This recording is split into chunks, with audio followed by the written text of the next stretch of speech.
welcome back to my channel. My name is Sarah and this is my channel, Novel Serendipity. And today I have 7 sequels that are coming up in 2021 that I am super excited for. I will be going in order of the release date, and so yes. The very first book is book 2 to a new trilogy that I started in 2020 that I really like. It's by one of my favorite authors. She has come out with a new trilogy and it is the Fae Games. And so Fae Games book 2 is coming out on January 5th. Book 1 was called Pawn and book 2 is called Night, and it follows an 18-year-old girl who lives in a world where the Fae realm, the Fae creatures, they have started integrating into the regular world of just like regular human beings. Her parents are Fae bounty hunters, meaning that I think it's like this government agency that they work for sends them a mark and then they go out and capture them. And these marks are basically Faes who are breaking the rules or the accords that were set up between the Fae realm and the human realm, so Fae and humans could live together. So her parents are bounty hunters who basically uphold the law that keeps the two different species living together in harmony. And one day they go missing. And so Jessie then takes it upon herself to basically figure out what happened, figure out where they are, and kind of go from there. She runs into some high Fae, things go from there. She's getting help where she needs to or where she can. And things took a really drastic turn at the end of book 1. And I was like, wow, I need book 2 right now. Karen Lynch has been putting out little snippets of book 2 on her Instagram, and I live for each and every snippet, and I'm so excited that this book comes out in like a week. I am so excited. Part of me is like, I'm gonna read it as soon as it comes out, but part of me kind of wants to reread book 1 and then read book 2, but we'll just have to see. So that's the first book. The next book is book 2 of The Queen's Assassin by Melissa De La Cruz, and it is called The Queen's Secret. This book comes out on March 2nd. This book follows 2 individuals. The first one is Kaladin, and he is the queen's or the kingdom's most deadly assassin. Though he isn't necessarily the assassin by choice, he is bound to the queen by magic, by blood, and if I'm not mistaken, he is paying basically a life debt for his father. And then there is Shadow, who all her life has been training to be an assassin, training to join a guild and become just as feared as Kaladin. But her mother and I think her aunt expect her to basically become a lady and do what this kingdom or this society expects of a lady. So not to say that ladies can't be assassins, but there's certain expectations that ladies have to basically uphold in this kingdom, and that is what her mother and aunt expect of her. There is an attack or a murder or something like that that brings Shadow and Cal together. Things kind of go from there. Honestly, things kind of get heated. Shadow basically belongs to the court, Cal belongs to the kingdom, to the queen, but they have this attraction to each other, and I just really enjoyed this book, and I'm so excited for book 2, and I'm just so excited. This was one of my favorite books of 2020, and I'm just so excited to just kind of like go on because I need it. Book 2 to a new trilogy, and book 1 is Blood Heir by Emily Wenzel, and this book I wasn't expecting to love it. I wasn't expecting to hate it. It was like a 4-star-ish book to me. Like, I really liked it, but it wasn't a new favorite. But that doesn't mean that I'm not excited for book 2, which is Red Tigress, which comes out on March 2nd. But this series, this book or book 1 is an Anastasia retelling, and it feels to me like Russia, though I don't know a whole lot about Russia, so I could be wrong on that front. But the princess in this story has a very deadly gift. She can control other people's blood,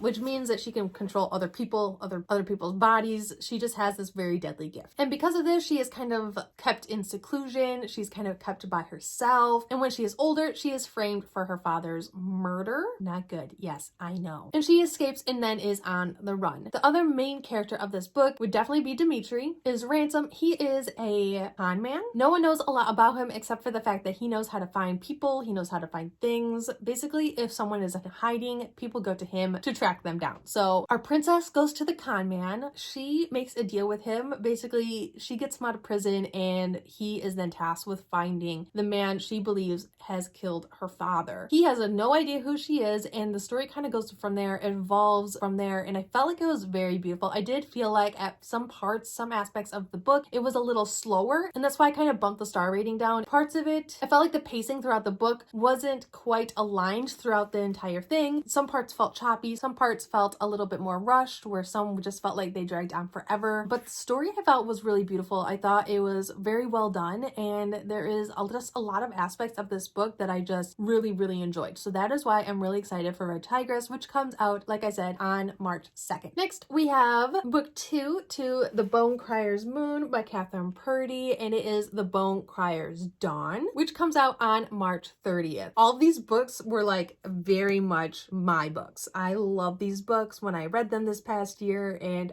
yes. So I'm gonna stop repeating myself and say this was one of my favorite books of 2020 because I've said that like 500 times now. I loved this book. I loved it a lot. I know there was mixed reviews on it, but I'm a huge Catherine Purdy fan, and so this book was just really right up my alley. I have this beautiful Owl Crate edition, and it is just absolutely gorgeous. But Bone Crier's Dawn follows Bone Crier's Moon, which is basically about the society of females who have a particular job, and basically they ferry the dead from the living to the underworld and make sure that the dead don't prey on the living themselves. But that comes at a huge cost, and basically Bone Criers, to have this power, they are sent out to find their true love and murder them. So it follows a girl who is going with her friend to basically lure in her best friend's one true love and make sure that it all goes as planned. Things do not go as planned. Elise is basically tangled up in during her friend's rite of passage. This is about the time that where she meets Bastion. Bastion is kind of on a quest of his own because his father was killed by a bone crier during one of these rites, and he is out for vengeance. He is out for blood. He is out for revenge, and these two very particular stories merge together so beautifully, and it was one of my favorite YA hate to love romances in a very long time. And I loved how much magic and fantasy aspects there was of the book with the romance aspect or the hate to love like transition. I just loved it all. I thought it was very equally balanced, and it just spoke to me on a personal level. The next book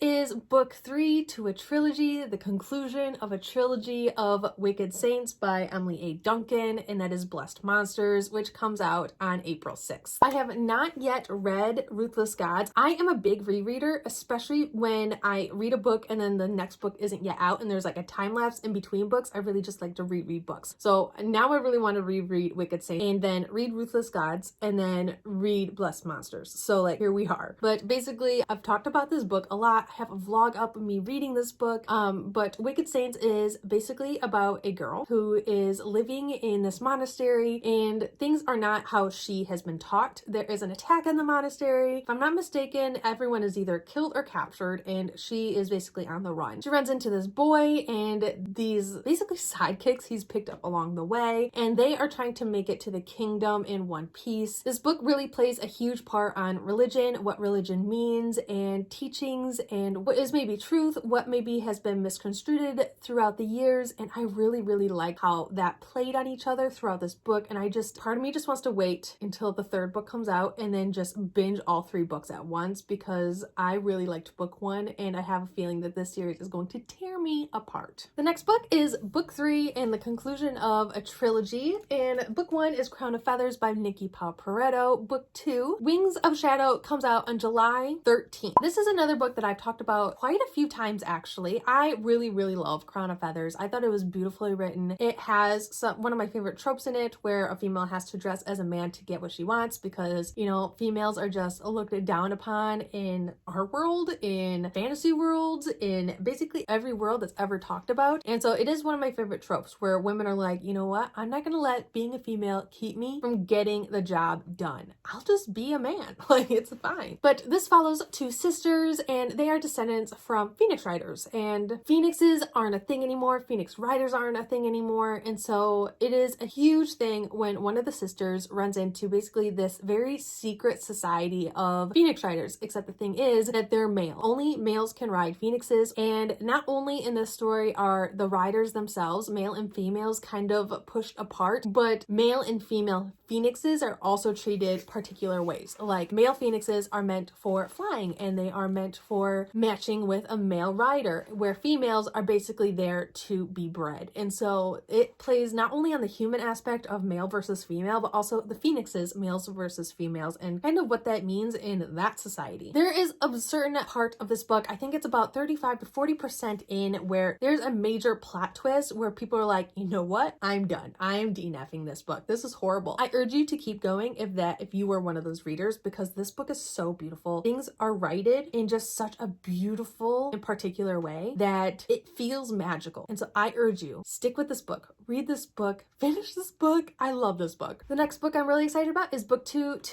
House of Earth and Blood by Sarah J. Maas. The Crescent City, I think it's going to be a trilogy, but book 2 comes out on November 2nd. I've said this before and I will say it again. If you are going to be reading House of Earth and Blood for the first time, don't read the synopsis. There's a huge, I would call it a spoiler within the synopsis, that it will be more high impact if you don't know it's coming. It's almost right at the beginning of the book, and it's so high impact. It is just mind-blowing that I'm so glad that I didn't read the synopsis before I read this book, because I would have felt spoiled in a way, because I was so surprised. I've never been more surprised about just the beginning of a book than I was with this book. But it follows Bryce, and she is basically a very well-known party girl, yet very dedicated to her job. If I'm not mistaken, she is half Fae, and so she is living in a world where Fae and humans are basically very intertwined within their society, within this world. They're living together. And then there is Hunt. He is a fallen angel, and they are basically working together on an investigation of a murder. And so they are kind of working together. Things happen where he has to watch her, kind of make sure that she is kept safe throughout these investigations. If you know Sarah J. Maas, things get heated. It's fine. This book was amazing. I love this book. It was very high stake. It was gruesome. There was on-page stabbing, and if you know me and my reading taste, I love all of that. So yes, I very much am excited for book 2 of this trilogy, or I think it's a trilogy, and yes, I am very much a Sarah J. Maas fan thus far. And so those are the 7 sequels I am super excited for in 2021. I hope you enjoyed. Please let me know if you're excited about any of these, or if some of these books are now on your radar and you plan to check out the first book that I kind of talked about. But that is it. I hope you like, comment, and subscribe down below if you haven't already, and I'll talk to you guys all next time. All love. Bye.